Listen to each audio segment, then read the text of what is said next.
Tonight we're continuing our relationship series, and I'm really excited. Depending on where the night goes, we'll probably do small group breakouts.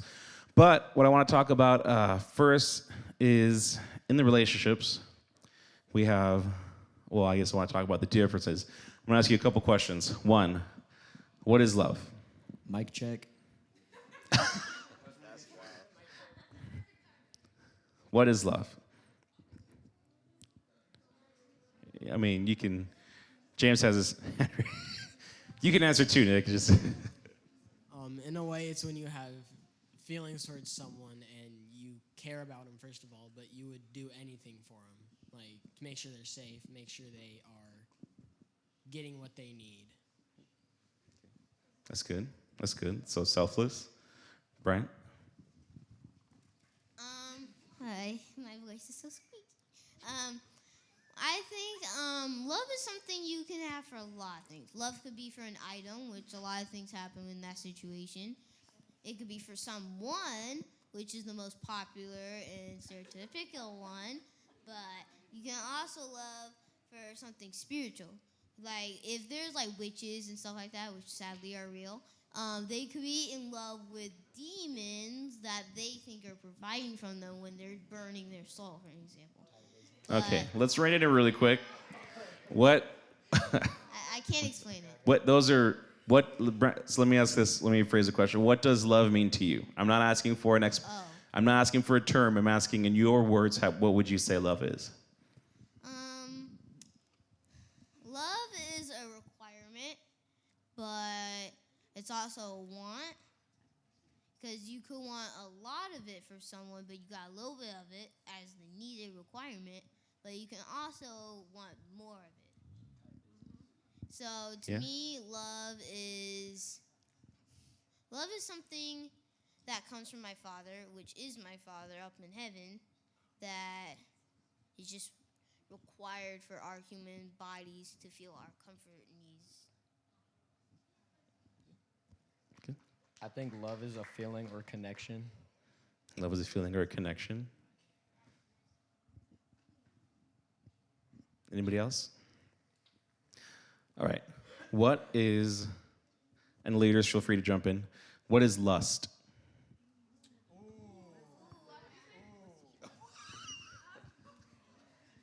Lust, one thing I'd say is when you have certain feelings or thoughts of impurity towards women. I don't think lust has to be sexual. I think lust is mainly just like generally you want something, and you kind of let this one or your greed or like selfishness get in the way of like what you need, or like love can be trust. It doesn't have to be I love you, so let's get married and all that. It can just be like trust, like with God, how he talked about like an intimate relationship with him doesn't mean sex. It means that I trust you and I have faith in you. So lust can kind of just be like your want for things, and it's like James said, kind of impure, and it's not, I don't want to say, it's not really like godly love or anything like that. It's a human, or like it's like a fleshly kind of thing. I don't really know how to explain it further. You're right on track. That's good. Any leaders? To me, I think lust is a form of selfishness. It's what can I get without having to give in return. Like, love to me is selfless, is what can I give. Lust is what can I get without having to give back. Selfish. That's good. Brad? So I saw something the other day that said lust is rushed and love is patient. So I think when I think of things that are lustful, it becomes when we want it, it goes straight to the top of our list. So that just kind of puts us in this tunnel vision of, I want this, and then we're on such a hurry to get to it that we often get it the wrong way.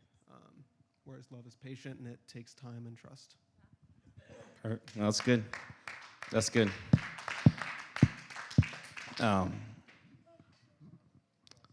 Lust in the New Testament, depending on which translation you're looking at, is mentioned 6 times. It's interesting. So it's something we need to take account of. It's only mentioned a few times, but it's something we need to understand. Love is mentioned 184 times in the New Testament. So anytime you see something in the word that's reoccurring, like, for instance, lust, it occurs maybe 6 times. You pay attention to it. When it's something repeated over and over and over and over again, like 184 times, the word love is brought up in the New Testament, something you really need to pay attention for. Why? Because so that's something that the Lord, obviously something that we need to understand, but also it's of importance. However, the Lord put that in there if it wasn't something that we really just need to get ingrained into our hearts and in our minds. Well, we do need to be aware of what lust is. Our main focus is to be what love is. Which is perfect because it goes into our verse, and Brad and a lot of you guys hit it right on the head with lust and love. So we're going to look at this. So it says, love is patient, love is kind, and is not jealous. Oh, there we go. Love does not brag and is not arrogant, does not act unbecomingly, does not seek its own, is not provoked, does not take into account a wrong suffered, does not rejoice in unrighteousness, but rejoices with the truth, bears all things, believes all things, hopes all things, and endures all things. So we go back to the first verse. What I really want us to do is break this down. So if you have a phone, I want you to whip it out.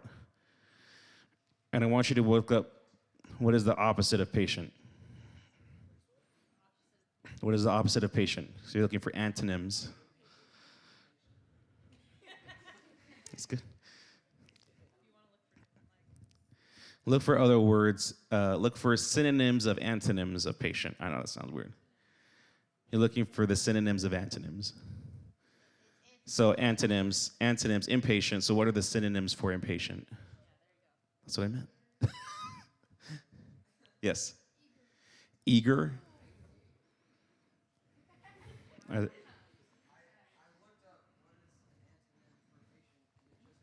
Impatient. Impatient. Leah? Resistance. Hold on. There you go. Thanks. Uneasy, unquiet, hasty, impetuous, sudden, and there's other ones. It's now. Nicole, you have one? Wait, go ahead, Todd. Callow. What? Cattle? Callow. Callow? Oh. Wow. I need to look at that. I don't even know what that word means. It means impatient, immature, and very annoying. peevish. Immature and very annoying. Callow. That's actually good. Okay, we'll go with this last one. What mine says for strongest matches are anxious, eager, irritable, keen, restless, testy, and thirsty. Anxious. So it's interesting. The symptoms, we could call this, so love versus lust. One of the symptoms of lust is anxiousness, and being impatient. And Aaliyah was really good with her explanation and how lust isn't something that's always, we talked about, that's sexual. It could be, I lust after this item, meaning that I want this above everything else. I want to go to that college above everything else, and I will do whatever I take. I will walk over whatever I can. I will push whoever out of the way in order to get to that. Idolizing, yeah. Lust is taking God out of the position of number one and putting your desire as number one. That is what lust is. Lust is, I want it my way, this way, not God's way. Love is patient. Love is God's way. So keep that verse back up. Love is patient. The opposite of patient is impatient. Second is love is kind. What is the opposite of kind? Mean. Mean. Aggressive. Aggressive. Jerky and not the food. unrestful. Like Nick said, mean, and like it's like a rageful. It was like a synonym of rageful. I forgot what the word was. Agitated. Cruel. Cruel. Rude. Symptoms of lust. Lust is, so we'll look at, because we know what love is, but sometimes it's hard to recognize what lust is. Lust is impatient. Love is cruel or anxious. It's my way or the highway. Lust is jealous. And I want to bring that into relationships. Now, even though you can be married, so I'll take it into marriage, because we were downstairs in worship, the Lord brought this in mind. You can still be married and still lust after your spouse. You can still be married and lust after your spouse, meaning that you crave their time, you crave their attention, you crave everything about them, and in not a healthy way. So when they take the place of God, when you're looking for them to fulfill your wants, your desires, your needs, your everything, your emotional well-being instead of God, that is lusting after them. It is a form of lust. Because when you look at the very beginning, woman was supposed to be a helpmate, a helper, an equal, not a fulfiller. And when you realize in a relationship that person that you're dating is supposed to be your equal, they're not supposed to be your fulfiller. Everything fulfilled is supposed to be in God. That's why love, you could say, because God is love, you could say God is patient, God is kind, God is jealous for us, but not in the impure way that he wants us holy and devoted to him. And if we want to be like God, we have that example right there. Love is God is patient. I'm patient. God is kind. I'm kind. God isn't jealous. I'm not going to be jealous. Can someone look up the definition of jealous? Bless you. Good Lord. Salud. Health. Blessings upon you. En el nombre de Jesús. Amen. I just need one person to give me the definition of jealous. Yes. Feeling or showing envy over someone or their achievements and advantages. Could you say that again one more time, please? Feeling or showing envy of someone of their achievements and advantages. They're really good at sports. They're really good academically. And see, here's the thing is that jealousy will make you crazy because it makes you want something, not necessarily that you don't have. Well, yeah, it does make you want something. It does make you want something that you don't have. But it's the unnatural and longing desire to have something that you don't have. Because there's times where we're like, oh, yeah, I really want that. Oh, but I can't have it. It's cool.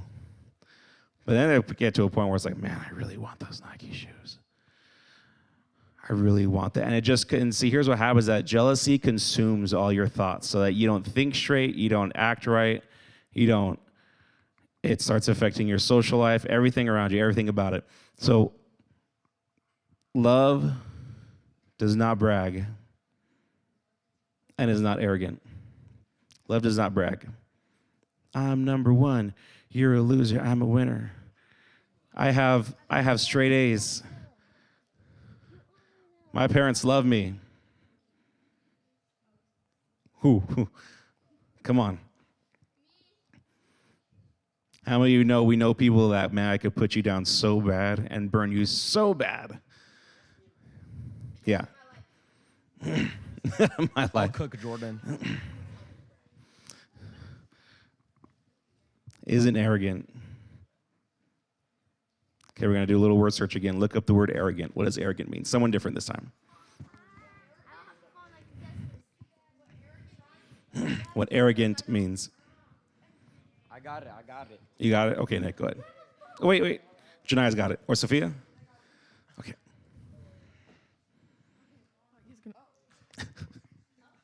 Prideful. There we go. Prideful. Cap. What you pointed at me?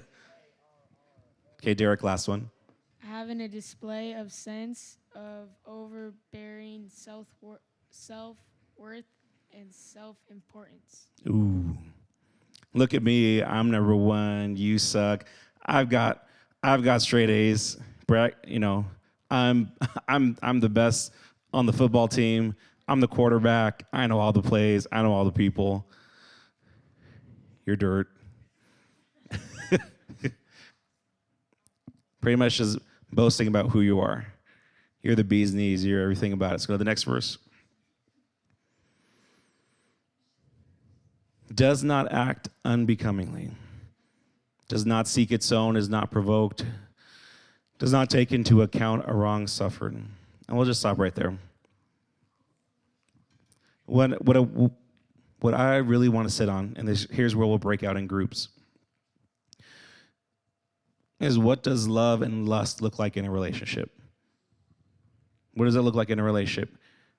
In friendship, we can focus on in a boyfriend-girlfriend relationship. What does that look like? We see some definitions of lust and some definitions of love, but what does that look like practically?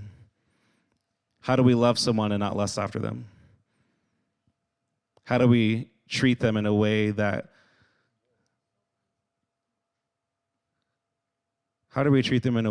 honors God? Because most importantly, when you're in that relationship, you're taking, since you are in care of them and who they are. You treat them with respect. You treat them with love. You treat them with kindness. And you look at the definitions of what love is. And then ask yourself some questions. If you just look at the opposite of what love is. It's like, there's lust. Okay, is that happening in my relationship? We're going to get into some real talk. That's where we're going to break off into groups. So, what does love and lust look like in a relationship? And how do I know if I'm lusting or loving my boyfriend or girlfriend?